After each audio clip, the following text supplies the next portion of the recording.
Hello mga kabakard, magandang araw sa inyong lahat. Magandang gabi sa inyong lahat. Welcome back po sa aking YouTube channel.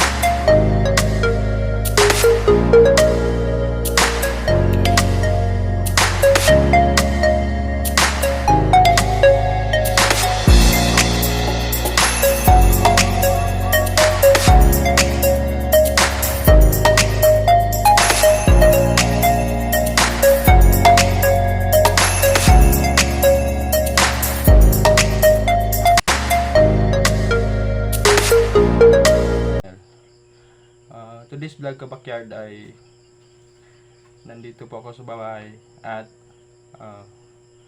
magkakandling po tayo ng itlog. Yan po, may itlog tayo na ikakandling. Pero explain ko muna kabakyard yung tinatawag yung candling. Ito yung pagpapailaw ng itlog upang malaman natin na may similya o wala yung ating ipapisa na mga itlog. Dito malalaman natin kung fertile or hindi po siya mga kabakyard. Yan po. At tulong din po ito sa ating mga inahin kabakyard na naglilimlim, kasi kung hindi natin ikakandling yung ang nilimliman nilang itlog, minsan yung mga bugok po kabakyard is pumuputok, kaya isang dahilan minsan kung bakit nasisira yung mga itlog na pinalimliman ng ating mga alagang manok. Yun po yung definition po ng candling po kabakyard. Tara kabakyard, magkakandling na tayo. Umpisa na natin yan. Pakita ko sa inyo. Ito kabakyard,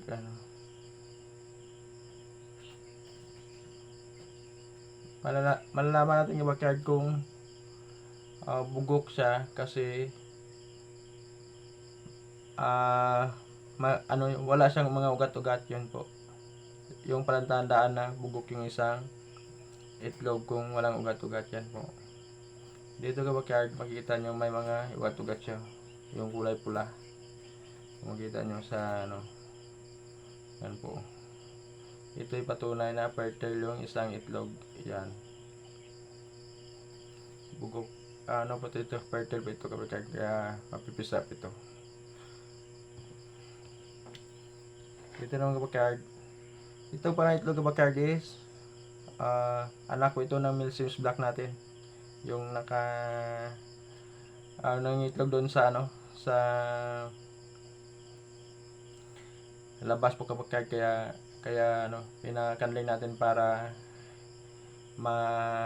separate po natin yung mga bugok. Yan po. Ito fertile po ito kabakyard, loaded po siya. Yan.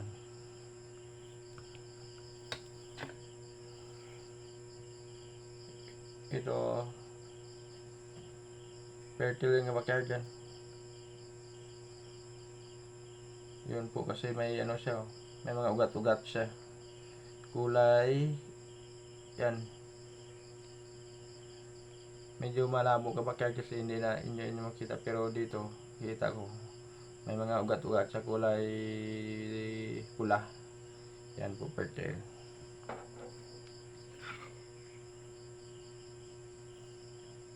Ito kabakyard, fertile yan po siya. Marami siyang ugat na mapipisa ito kabakyard. Yan po.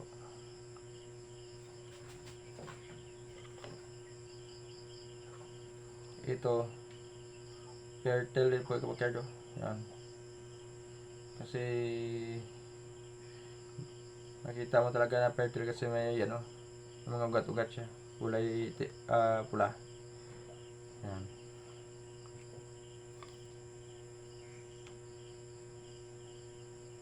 Ito kabakyard, wala akong nakitang pula, kaya ito maliwanag na bugok. Yan po, bugok po ito kabakyard. Mapuputok ito sakaling magsistay siya doon sa pinalimliman ng ating inahin. kasi wala siyang laman eh. Mabaho ito kabakyard kung puputo kasi bugo po siya. Kaya yung mga may mga laman na itlog masisira. Yan po, spirit po natin.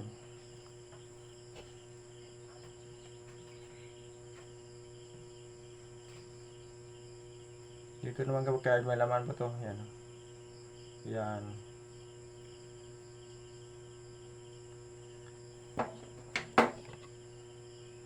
Ito may laman ito kabakyard kasi makikita mo yung sinatugaw.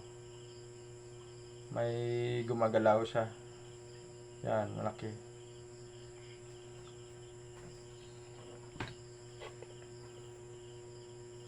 Ito kabakyard yan Loaded po dito ito kabakyard, may laman ito. Hindi lang siya visible sa camera pero makikita ko loaded ito.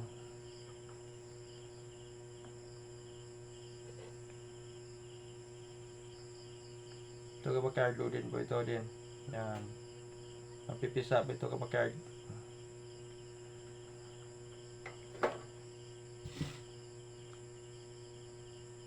Sa out of 10 na